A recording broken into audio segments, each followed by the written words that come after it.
theatre. A wonderful experience. Seeing a play, a musical, it's splendid. And sometimes, when a play or musical does really well, they end up getting a movie.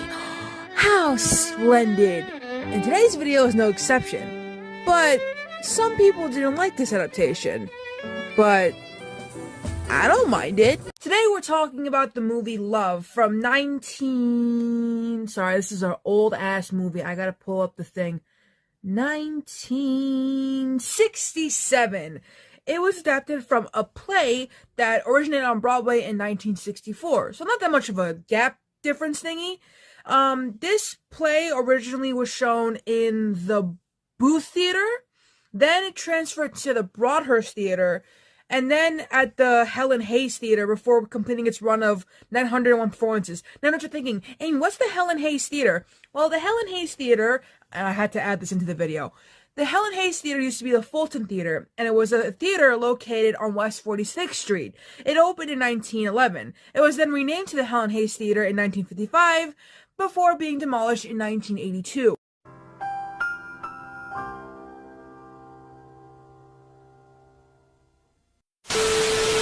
Of course, there is still technically a Hayes Theater. It's the one on West 44th Street. They renamed it, I think, so that's cool. Of course, it wasn't the only theater to get demolished. There was the Morosco, the Bijou, the Gaiety, and the Astor Theater. But this was to make way for the Marriott Marquis Hotel, which now houses also the Marquis Theater, which is where you could see Elf the musical. I don't know if it's still on as I'm filming this video, but that's besides the point. A lot of interesting shows were in this theater, like The Jazz Singer, which eventually became a movie in 1922, not 22, 27, and then it eventually got a remake with Neil Diamond in it. And then there's also the musical Dracula. Well, it's not a musical, it's a play. The Jazz Singer, is a musical, and Dracula's a play. And that one was renamed to the Helen Hayes Theater. Not really that much shows in there. Mary, that's a monkey song. Is that what they named it after? No, that'd be really funny though. Imagine if they named it after a play. Amy, stop rambling and start talking about the movie. Alright. Jeez. So yeah, with that little history thing out of the way, let's talk about the movie Love. Now, this isn't to confuse it with the 2012 movie Love. Those aren't connected at all. This movie is connected to the play. It's a slapstick romantic comedy starring Jack Lemmon. Shout outs to my friend Bob. Oh my god, he loved a lot of people, but like Jack Lemmon's up there with John Lithgow. It also has my boy Peter Falk. Columbo's in this movie. A movie with Jack Lemmon and Columbo. What are the odds? Anyways, so what exactly is this movie about? Because when I googled the play, I was like, okay, this is a little limited information. The plot of the movie, though, is a little bit, I think, different from the play. If you want to know the reception for the movie, it wasn't really generally received when it was released. Variety wrote that Clive Donner's direction fits the frantic overtones of Unfoldment, but in this build-up, occasionally goes overboard for effect. Jack Lemmon appears to overcharacterize his role, and difficult one for exact shading. Peter Falk, as a bright-eyed schemer, scores decisively in a restrained comedy enactment for what may be regarded as the picture's top performance.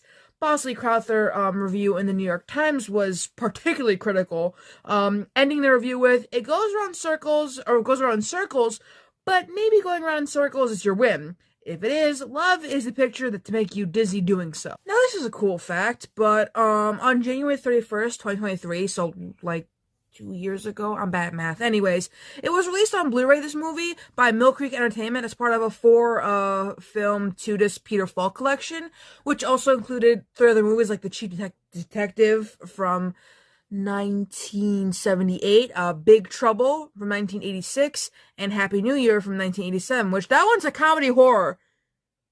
Whoa. Cool. Everything else is a comedy. Well, The Chief Detective is a mystery comedy, but that's besides the point. Alright, so now that I've gotten all of that out of the way, let's finally talk about the movie. Then we'll get into my thoughts. So, our main character is Harry Berlin, played by Jack Lemmon, and he's a barely functional human being, and he's about to, well, enter the Kermit the Frog meme. Oh my god! Oh jeez! Oh my god! Oh, but as he contemplates doing the Kermit the Frog meme, he is distracted by Milt Manville, played by my boy Peter Falk. He's an old friend from 15 years ago. Harry doesn't really recognize him at first, but Milt's force of personality steers Harry away from the bridge and into his company. There appears to be a contrast between the two of them, with Milt boasting of how well he is doing in life, while Harry tries to listen. Milt takes Harry to his house to meet Ellen, his wife, long-suffering wife. She has complained that their, waka-waka life is non-existent. Unaware, Milt has a secret lover in the form of a beautiful blonde named Linda. Man, a fitness instructor? They always pick the fitness instructors, man. Anyways, Milt convinces a barely there Harry to go on go down to talk to her or whatever, talk to Ellen, to inspire her to seek a divorce from him that she has been otherwise unwilling to grant. It does take a while, but eventually they fall in love, Harry and Ellen, and they go to Niagara Falls to, they get married, then they go to Niagara Falls for their honeymoon, but then Ellen realizes that Harry is just, he's childish and the worst roommate, so, an example being, Harry unexpectedly stomps on Ellen's toe in order to test her love for him. As she howls in pain, she asks, "What'd you do that for?" In response, he asks her if she still loves him, and she says she does. They proceed to exchange escalating blows and public humiliations to each other to keep proving their love can withstand conflict. That's, romantic?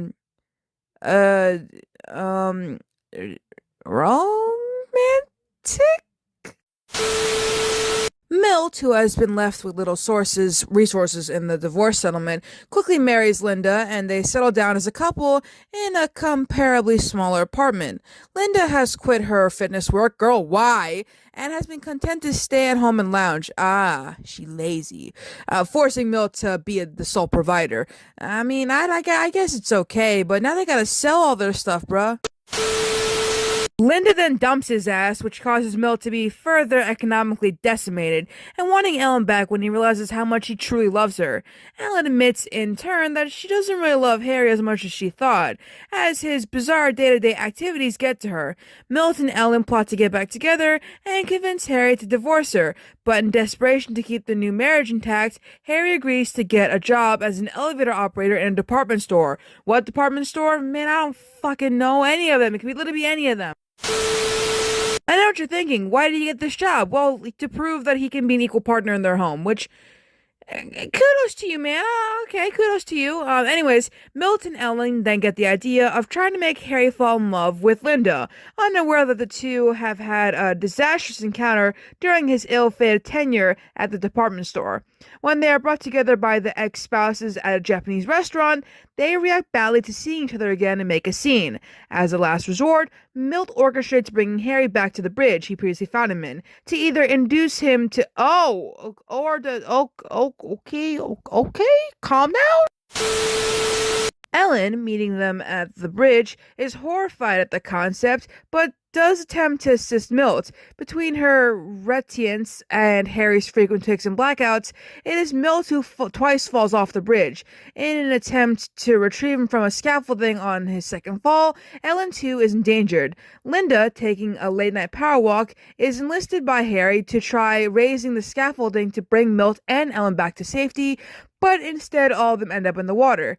Harry, who can't swim, is being kept afloat by the athletic Linda, and becomes attracted to her, while Milt and Ellen reaffirm their love for each other. And that's the whole movie. Look, is it bad? It's an okay movie. I don't mind it personally. If you don't like it, that's on you. Everyone's entitled to their own opinion. I thought this was like a cheesy good movie with Jack Lemmon and Peter Falk in it, and Jack Lemmon's a good actor, so he can kind of fix most movies he's in. If they're not good, he can fix them, If they're bad, well, they're bad, and it's just the way it is. But I want to know what you guys think about this movie. Have you guys seen this movie? If you have, tell me if you like it or not. That's the whole video. Like, comment, subscribe, and the next video will be about Frasier because the reboot has been canceled. I mean, revival. Revival? Oh, it's a revival. Anyways, I'm not surprised that the Frasier revival got canceled because the ending to Frasier was good. You didn't have to, like, bring it back. Y'all didn't even get Niles and Daphne to come back. You got their freaking son, Freddy. Who's Freddy? Wait, is that his name? I don't even remember his name, okay? It doesn't matter.